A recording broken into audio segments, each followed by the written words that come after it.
அனைத்துலக தேவேந்திர குல வேளாளர் உறவுகளுக்கு வணக்கம்.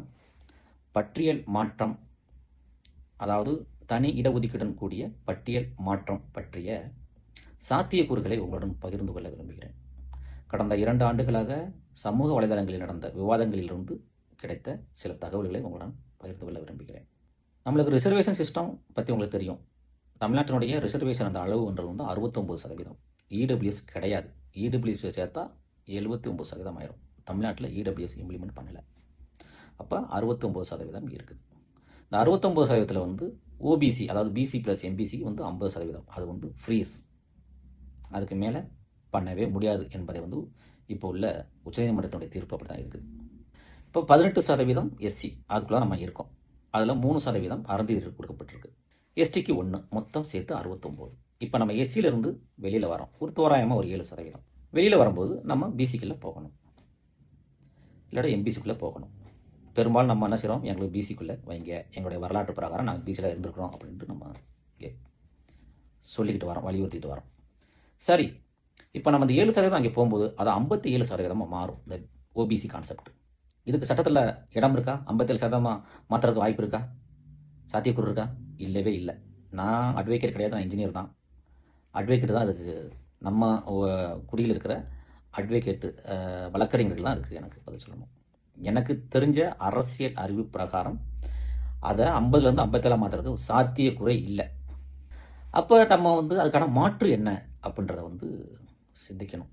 இது வரைக்கும் நம்ம குடியை சார்ந்த இயக்கங்களோ, இல்லை குடியை சார்ந்தவர்கள் நடத்துகிற கட்சியோ, இல்லை நம்மளுக்கு ஆதரவாக இருக்கிற கட்சிகளோ, இல்லை நமக்கு ஆதரவாக இருக்கிற சக தமிழ் குடிகளோ, இல்லை பிறமொழியாளர்களோ இதுக்கான சாத்தியக்கூறுகள் நம்மள்கிட்ட வந்து சொல்லவே இல்லை. நம்மளும் அந்த சாத்தியக்கூறுவை நோக்கி நகரவும் இல்லை.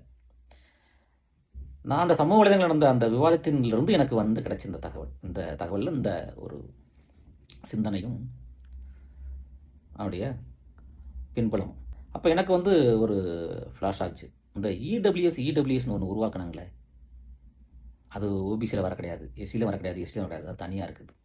அப்போது ஒரு புதுசாக ஒரு பிரிவை உருவாக்கலாம், ஒரு பட்டியலை உருவாக்கலாம் அப்படின்றது சட்டத்தில் இடம் இருக்குது. இடம் இருக்குன்னு தான் அவன் இடபிள்யூஎஸை உருவாக்கியிருக்கான். அப்போ நம்ம எப்படிப்பட்ட பட்டியலை உருவாக்க கேட்கலாம்? நம்ம இடபிள்யூஎஸில் போகக்கூடாது, அப்படி சொல்கிறேன். அதுக்குள்ளே போகவே கூடாது. அதுக்கு நம்மளுக்கும் சம்மந்தமே கிடையாது. நம்மளுக்கான அடையாளம் என்ன? தமிழ் தான். தமிழ் தான் நம்மளுக்கான அடையாளம். அதுக்கடுத்து தமிழ் குடிகள், அந்த குடியாக இருக்கிற தேவேந்திர குல வேளாளர் என்றதான் அடையாளம். நம்மளுக்கு மொழியும் நம்மளுக்கு குடியும் ரெண்டும் சேர்ந்து தான் அடையாளம். இதை ரெண்டில் எதையுமே பிரிக்க முடியாது. எப்படி நம்மளுக்கு வந்து 2 கண் முக்கியமோ, அதே மாதிரி வந்து நம்மளுக்கு குடியும் ஒரு கண், மொழியும் ஒரு கண். அந்த அடிப்படையில் நான் வந்து இப்போ பட்டியலெலாம் வந்து நான் வந்து அந்த பட்டியல் உருவான வரலாறுகள் இதெல்லாம் வந்து படித்து பார்க்கும்போது, இந்த எஸ்சி பட்டியலில் வந்து உங்களுக்கு வந்து ஆதி திராவிடர்னு ஒன்று இருக்குது, ஆதி ஆந்திரர்னு ஒன்று இருக்குது, ஆதி கன்னடர்னு ஒன்று இருக்குது. ஆனால் ஆதி தமிழர்னு ஒன்று இல்லை. அதனால் என்ன செய்யறாங்கன்னா, நம்ம ஆதி தமிழர் ஒரு பட்டியலை தனியாக எஸ்சிக்குள்ளே வேணாம், எஸ்சியில் தான் வெளியே வர போகிறோம்ல, தனியாக இடபிள்யூஎஸ் எப்படி உருவாக்கப்பட்டதோ அதே மாதிரி ஆதி தமிழர் என்ற ஒரு பட்டியலை உருவாக்கி எங்களுக்கு அதுக்குள்ளே எங்களுக்கு தனி இடஒதுக்கீடு கொடுத்துரு அப்படின்ட்டு ஒரு கோரிக்கை வைக்கலாமா, வைக்கக்கூடாதா? இதுக்கான சாத்தியக்கூறுகள் இருக்குத்தானே? இதைத்தான் நான் உங்களிடம் பகிர்ந்து கொள்ள நான் விரும்புகிறேன். இப்போ நம்ம எஸ்சிலேருந்து 7% வந்துட்டோம். இப்போ பிசியிலேருந்து ஒரு 1%, எம்பிசியிலேருந்து இல்லை பிசி எம்பிசி தான் ஒரு 1% வச்சுக்கலாம். 1% கொண்டா 8% ஆயிடுது. இந்த 8% நம்மளுக்கு வந்து ஆதித்தமிழர் பட்டியலுக்குள்ள 8% தேவேந்திர குல வேளாளர்கள் அப்படின்னு கொடுத்துடலாம்.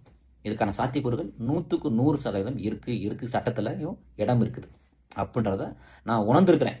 இன்னும் ஒரு படி மேலே போய் நம்ம என்ன செய்யலாம்னா, தேவேந்திர குல வேளாளர் அப்படின்றது வந்து இப்போ ஆதித்தமிழர் பட்டியலுக்குள்ள தேவேந்திர குல வேளாளர்கள், அதுக்கு கீழே வந்து தேவேந்திர குல, அதாவது உட்பிரிவு தேவேந்திர குல வேளாளர் இந்து, தேவேந்திர குல வேளாளர் இஸ்லாமியர், தேவேந்திர குல வேளாளர் கிறிஸ்துவர் அப்படின்னு போட்டு உள் ஒதுக்கீடே நம்ம வந்து கொடுத்து பண்ணலாம். புரிஞ்சுதுங்களா?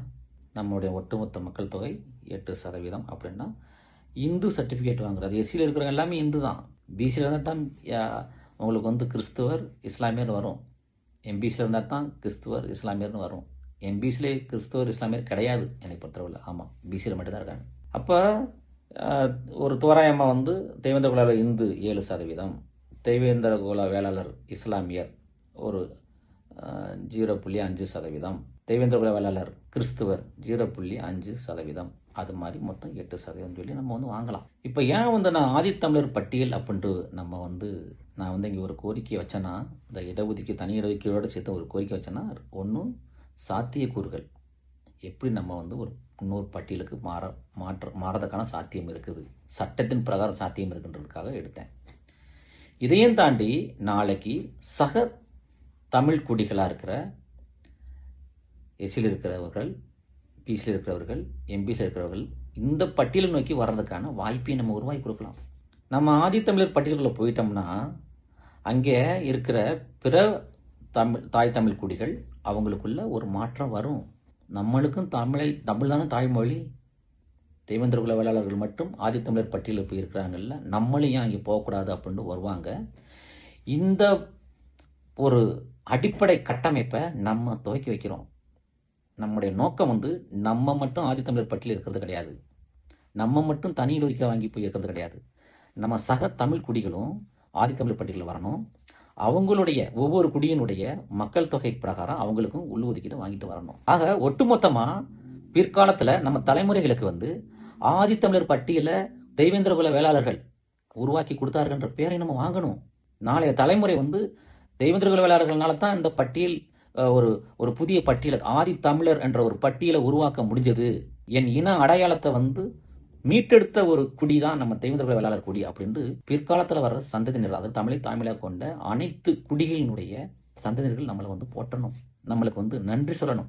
வேற சிந்தனைகளை வந்து வழிநடத்தாம நாமெல்லாம் தமிழை தாய்மொழியாக கொண்ட தமிழர்கள், ஆதி தமிழர்கள் அப்படின்ற ஒரு இன உணர்வோட, இன ஒற்றுமையோட நம்மெல்லாம் வாழணும். அதுக்கு தேவேந்திர குல வேளாளர்கள் அடித்தளம் அமைக்கணும் அப்படின்றதான் என்னுடைய ஒட்டுமொத்த கருத்தும் சிந்தனையும். இதுல ஏதாச்சும் மாற்று கருத்து இருந்தால் நம்ம குடியை சார்ந்த வழக்கறிஞர்கள் இல்லைன்னா பிற குடியை சார்ந்த வழக்கறிஞர்கள் இந்த காணொலியினுடைய பதிவில் உங்களுடைய கருத்துக்களை பதிவு செய்யுங்க. இதுக்கு தேவேந்திர குல வேளாளர்கள் குடியை சார்ந்த அனைத்து உறவுகளும் ஆதரவு கொடுங்க, உங்களுடைய கருத்துக்களை பகிருங்க. பிற தாய் தமிழ் குடிகள்கிட்ட இந்த காணொலியை கொண்டு போய் சேருங்க. அவங்கள்ட்டையும் வந்து நம்மெல்லாம் ஆதி தமிழர்கள் தான் அப்படின்ற ஒரு உணர்வை நம்ம வந்து ஊட்டணும். அவங்களும் நம்மளோட சேர்ந்து ஒரு தாய் மக்களாக ஒரு இடத்துல வந்து இருக்கணும். ஆதரவு கொடுக்குற அனைத்து உறவுகளுக்கும் நன்றியும் வணக்கமும்.